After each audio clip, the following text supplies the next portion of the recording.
Yun,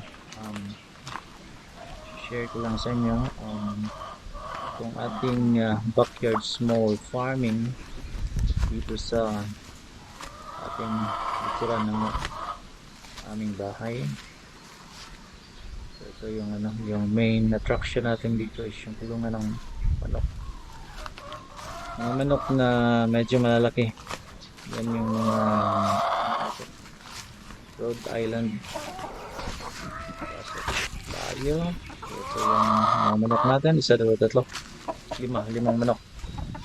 Limang manok as a start kasi it's my first time po natin. So for those who will try for their first times na mag-alaga ng manok. Ito. So medyo hindi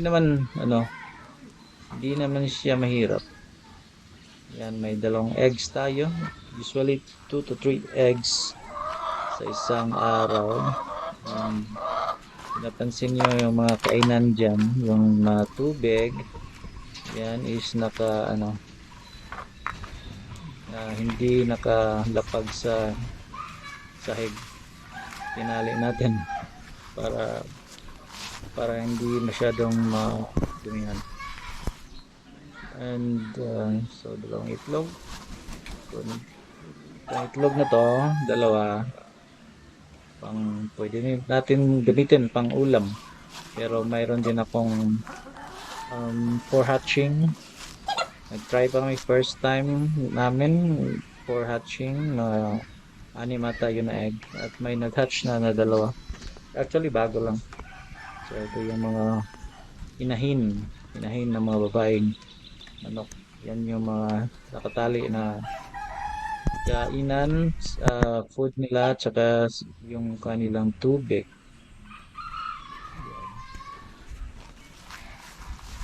Hindi mahirap. Nakaka-enjoy ang ganitong gawain. Hindi stressful. Kasi may eggs ka araw-araw. Siguro pag yung apat na inahing manok mag-iitlog kada araw, so apat na eggs.